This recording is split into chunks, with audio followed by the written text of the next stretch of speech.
大家好，我是 Younger。你有没有想过，有一天走进钱币兑换所，$1只能换1新元？没错，这听起来像是外汇市场的天方夜谭。但新加坡银行的首席经济师莫曼苏 Mansur Mohideen 在最新报告中提出，在我们有生之年，美元兑新币有可能达到1:1。他不是 YouTube 财经博主，也不是币圈 KOL， 而是一位做在华尔街和 MAS 之间看透全球资金流动的重量级分析师。那么问题来了，这只是一个脑洞预测，还是有真实基础？新元到底有多强？强到连美元都可能被逼平。今天我们就来揭开这场升值背后的逻辑、风险，还有新加坡将面临的真正考验。新元为什么这么强？它靠的不是运气，而是制度碾压。新元不是一夜暴涨，它是几十年积累下来的稳健胜利。回顾历史，1985年$1能换2.9新元，如今只能换约1.33到1.35。在这40年里，新加坡靠什么？不是印钞，不是宽松，而是严格的财政纪律与货币管理。新加坡金融管理局 MAS 采用汇率导向型货币政策，不靠利率调节，而是通过管理新元在一篮子货币中的渐进升值通道来稳定经济。每次全球资金动荡，区域经济不稳，投资者都会把钱投向新加坡，新加坡因此被视为亚洲的货币避风港。特别是在近2年，美国高利率导致全球债务危机苗头出现，亚洲市场不稳，日本放水，人民币走弱，新元却逆势升值。但强新元的背后真的是全民受益吗？还是一场温水煮青蛙式的结构性重压？1:1不是神话，是长期趋势的极限终点。我们先来看一组数据，从1985年到2025年，美元对新元的长期趋势几乎是稳定下跌，新元年均升值幅度在 1.5% 左右。近年来，新元对美元也是显著走强，2025年初至今，新元已升值约 5.8%， 当前约为$1对 1.29 新元。2024年，新元曾一度创10年高点，约$1对 1.28 新元。如果这个趋势继续推演，1:1并不是幻想，而是在可预见时间内有可能出现的汇率极限点。背后支撑这条轨迹的是新加坡几大底牌，亦是高效的外汇储备管理。3大政府基金包括 MAS-GIC、淡马锡独立运营，组合分散布局全球资产，追求长期稳健回报。2是世界级信用评级达到 3A 级。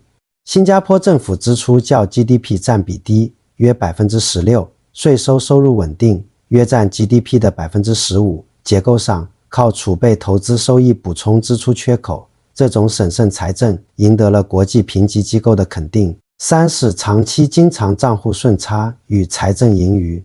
多年来，政府大多数年份均实现预算平衡或小幅盈余，疫情期间才出现大规模赤字，近年已回到平衡态。2024财年预算预期盈余约8亿新元，即 GDP 的 0.1%。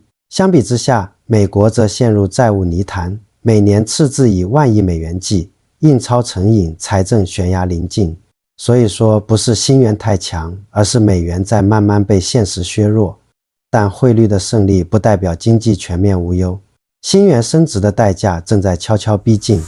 强新元暗藏危机，谁在被悄悄挤出局？新元升值的确让进口品变便宜，出国旅游更划算，看似全民受惠，但真相远比这复杂。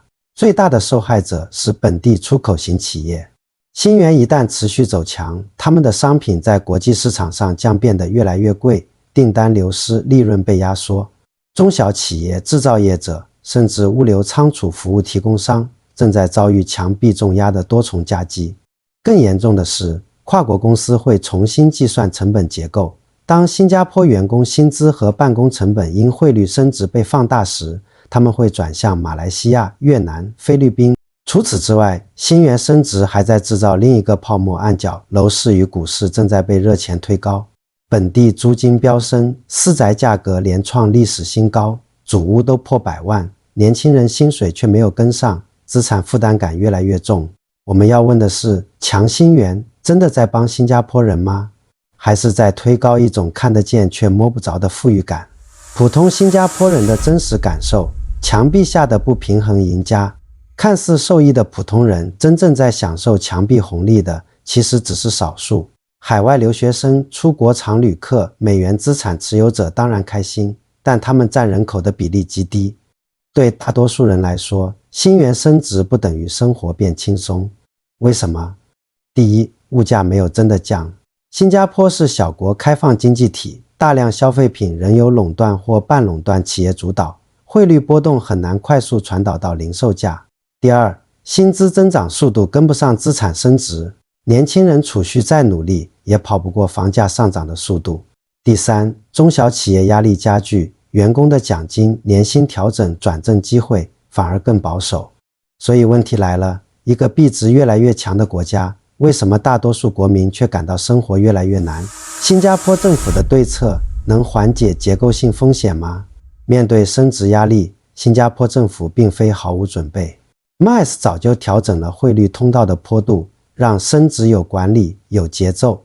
同时，财政政策也开始补位。2025年财政预算案中，针对中低收入群体、SME 企业、数字化转型企业都推出了精准补贴与税收优惠。更关键的是，政府加快推进高价值经济转型，包括绿色金融、生物医药、AI 技术与量子计算布局，试图摆脱对传统制造业的依赖。